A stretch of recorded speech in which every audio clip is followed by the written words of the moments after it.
저 사람은 왜 맨날 자기 혼자 저런 실수를 할까라고 생각하시면,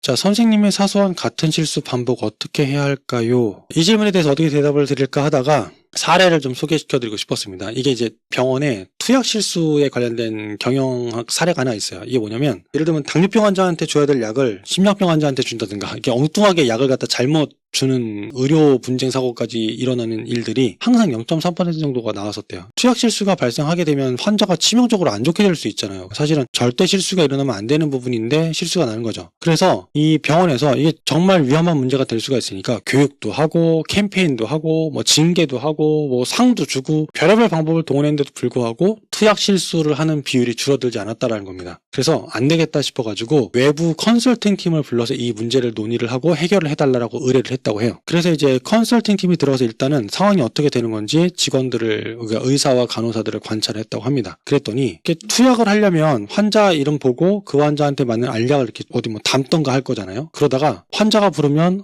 약을 배분하다가 가고, 의사 선생님이 부르면 약 챙기다가 또 가고 하다 보니까 일을 한 가지를 꾸준히 하는 게 아니라 약을 갖다가 이렇게 배분하다가도 의사 선생님 부르거나 긴급 상황 발생하면 거기에 불려갔다가 다시 오는 거예요. 그러다 보니까 이제 어디까지 했지? 까먹고 헷갈리고 이러다 보니까 그 상황 속에서 약을 잘못 배정하는 일이 발생한다는 걸 컨설팅 팀이 발견한 겁니다. 그래서 어떤 방법을 쓴 게 아니라 환경에 집중하도록 그 상황을 바꿔줬어요. 그러니까 약을 배분하고 있는 간호사는 일을 할 때 조끼를 하나 입습니다. 노랑 조끼를 입혔대요. 투약 중 방해하지 마시오. 약간 이런 느낌이죠. 그 조끼를 입고 있는 사람은 중요한 약을 배분하는 역할을 하고 있으니까 다른 동료 직원이나 환자들도 그 사람한테 그 사람이 그 일이 끝날 때까지는 다른 일을 시키지 않는 걸로 약속을 한 겁니다. 자, 그렇게 조끼 하나 입혔을 뿐인데 3개월 만에 60% 이상 실수가 떨어졌어요. 단지 조끼 하나 입힌 것만으로. 그래서 요거에 대해서 이제 얘기가 나오면서 한 얘기가 뭐냐면 사람과 환경에 대한 관점을 얘기를 합니다. 사람과 환경에 대한 관점. 이게 이제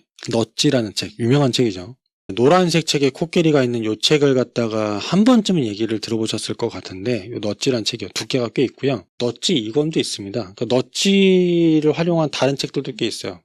심플러. 두 권 다 있고 두 권 다 두꺼워요. 이 넛지의 개념이 뭐냐면 옆구리를 쿡 찌르는 걸 넛지라고 하게 되는데 옆구리 쿡쿡 찔러가지고 하게 만드는 거예요. 예를 들면 야, 약 먹어! 이게 아니라 너 아까 챙겨놓은 약 어쨌어? 막 이런 식으로 이제 옆구리 쿡 찔러가지고 있는 중에 할 수 있게 만드는 걸 넛지라고 하는 거고, 그게 왜 그런지 어떤 식으로 하면 되는지 이런 것들을 설명한 책이 요 넛지 책이거든요. 개념이 괜찮아요. 굉장히 좋고, 그리고 시간이 되시면 요 책의 후속판인 심플러까지도 괜찮은 책이고, 이걸 이제 넛지라고 하는 건데 이 책에 나와 있던 사례 중에 하나가 이거예요. 요 병원 사례. 그래서 만약에 실수를 하게 됐을 때 사람이 기준인 것, 업무에 대한 관점, 사람이 기준인 관점은 뭐냐면 이 사람을 교육시키면 더 최상의 결과를 만들 수 있다라는 겁니다. 즉 사람은 변화시킬 수 있다. 약간 이런 개념이에요. 지금부터 설명드리는 거를 선생님이 같은 실수를 반복하는 요 사례도 있지만 아이들에게도 대입해서 생각해 보시면 좋겠다라는 생각을 합니다. 사람을 기준으로 두는 관점이라는 건 뭐냐면 사람을 교육시키면 더 최상의 결과를 만들 수 있다. 이 사람은 더 잘할 수 있다.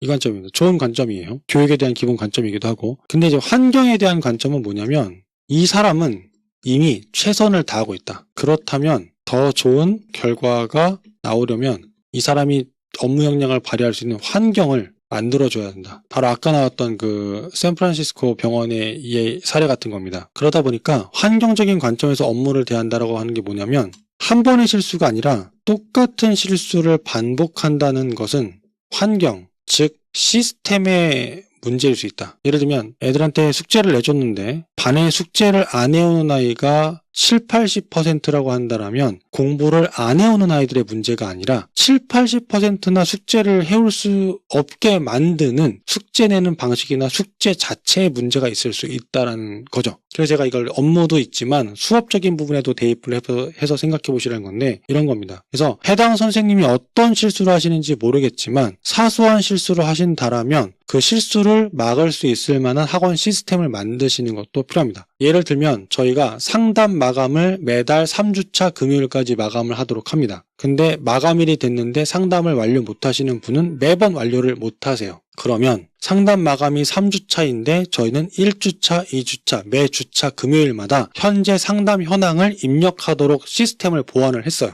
그렇게 되다 보니까 막판에 몰려서 상담하시는 분들이 중간 체크 과정을 만들게 되니까 그런 것들이 조금 분산이 되면서 상담 마감 완료율이 올라가는 현상이 발생을 했습니다. 이런 것들이 이제 환경적으로 바꾸는 거죠. 해당 선생님께서 같은 실수를 반복하신다라면 왜 저 사람은 왜 맨날 자기 혼자 저런 실수를 할까? 라고 생각하시면 원장님도 스트레스 받고요. 그 선생님도 그게 그렇다고 개선이 안 되세요. 아까 말씀드린 것처럼 교육시키고 캠페인하고 징계 상벌 다 해도 안 되는 건 안 되더라고요. 그렇다면 그분이 일을 잘하실 수 있을 만한 환경을 만드시는 게 낫고요. 그리고 또 하나 실수를 한다라는 것이 아까 그 사우스 샌프란시스코 병원 사례처럼 어떤 경우가 있냐면 사람이 기본적으로 멀티가 원래 안 된대요. 뇌과학자들이 얘기하기를. 즉 동시에 여러 가지를 하기 때문에 이런 상황이 발생할 수 있는 거거든요. 그래서 업무를 하는 순서와 일정을 정리해 주시는 게 필요해요. 예를 들면 수업할 때는 수업에만 집중하도록, 수업이 끝난 다음에는 그 다음 일은 그 다음에 시작하는 걸, 이렇게 업무의 순서와 경계를 확실하게 정해 주신다면 일이 조금 더 원활하게 작동될 수 있습니다. 그래서